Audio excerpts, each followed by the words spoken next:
You know what I want? I want an R2-D2, but like really, really big. Oh, all right. Yeah, that'll do.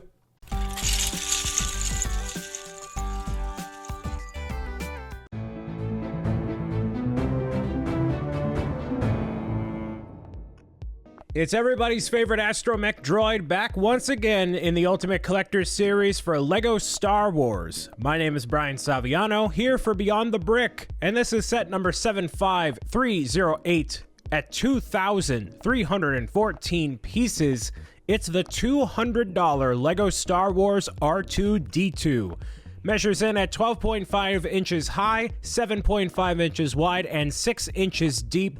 It's the astromech droid you know from almost every single Star Wars movie, and he may be a little bit familiar because we've actually gotten this model a couple of years ago, a part of the not-so-Ultimate Collector's series line, but the updated design really reflects the R2-D2 that we know and love a lot better. Massive shout out to LEGO for sending this over early for review. I've had this sitting on my shelf for quite some time, and it makes for an incredibly awesome display piece. And if you take a look at the two side by side real quick, you'll notice on the old R2-D2, you're stacking a lot of bricks on top of each other, whereas this one, you're using a lot more plates and attaching them to the Technic inside, which allows you to get a lot more smoothness on the overall model, especially when you're getting up to the head portion. And although this does make for a different building experience, you're still building the same model, so for some people, that may not be enough to actually want them to get this new iteration of R2-D2.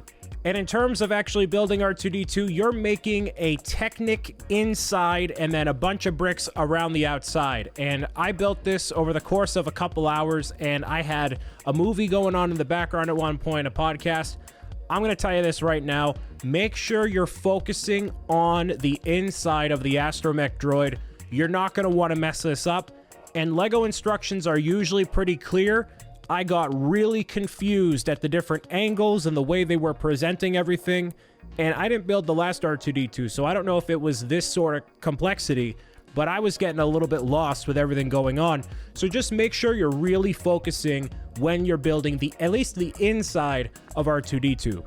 And once you build the inside accurately, you're putting all the bricks around the outside, including on the legs, and that's when R2-D2 really begins to come together, especially in the front and the back plates. And if you're a super die-hard Star Wars collector, then you're gonna notice the plaque is a little bit different because not only is there an R2-D2 minifigure, but this really spiffy 1x4x1 brick, and it has a printed emblem on it to celebrate the 50th anniversary of Lucasfilm, which is a weird anniversary to celebrate in my opinion, but LEGO had to promote it along something, I guess. So it's exclusive to this set as far as we know right now. So if you're really itching to get that brick, it's the only way you're gonna get it. It is a very nice pearl gold color, but I wouldn't say that would be your only reason to get this set. The R2-D2 minifigure is the same as the 15,000 other sets he's appeared in. Now, although this isn't a play set necessarily, a cool function, just like with the last R2-D2,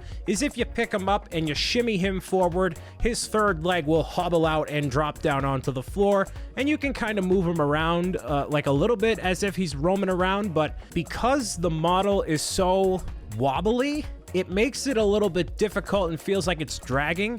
I feel like I might not be doing it right, or maybe I built something wrong, I'm not quite sure, but it's not very easy to move. So once you have the third leg out, or if you don't have it out at all, just leave it on your shelf so that way he looks great on display. There's all sorts of secret compartments in the front that you can have on display or not that are obviously from the movies, and it really gets interesting in the head of R2-D2 as well, because you have the camera that kind of pops out of the top, the radio, whatever that is that he has, but more importantly, I love the fact that there is Luke's lightsaber inside of R2-D2's head, and that's a very interesting and well done micro build. Kudos to whoever designed that at LEGO, and the placement of that inside of the R2-D2 is really, really cool.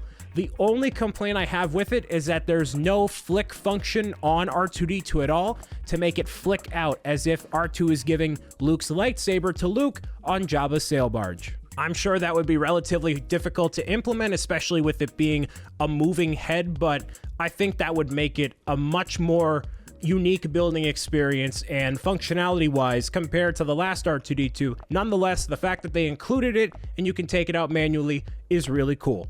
Other than that, you can appreciate all the details for yourself. And is this a set that you should buy? Obviously, if you are a LEGO Star Wars fan, you want an R2-D2 to put on the shelf. This is absolutely a great model for you to build. There's just enough Technic in here to get your mind going, and not quite so much that you're going to get frustrated to an incredibly high degree. And there's brick builds and everything in it too, so it's not too difficult as long as you're paying attention. If you're not paying attention, this set's going to be a massive pain in the butt. Make sure you look at those instructions carefully. Now, if you have the last R2-D2 that came out a couple of years ago, is this set unique enough for you to get? As somebody that doesn't own the previous R2-D2, I can't really speak to that, but they look pretty similar overall side by side, so maybe it's not quite enough for you to get it, but I feel like if you're a die-hard LEGO Star Wars fan, you're going to get this new one regardless. So if you're just a casual LEGO fan and you're debating between it, then I would say just keep the last R2-D2. Wait for something else UCS to come out. I'm sure that Republic gunship is going to be sneaking along sometime soon, so save your pennies for that. I look forward to having this astromech on display in my background, and I want to know what you think of the model yourself. Are you picking it up for May the 4th? You going to get it during double points? Do you have the previous R2-D2? Let me know what you think in the comments. My name has been Brian Saviano, here for Beyond the Brick, and I'll see you again next time for another LEGO Star Wars review or something else entirely different.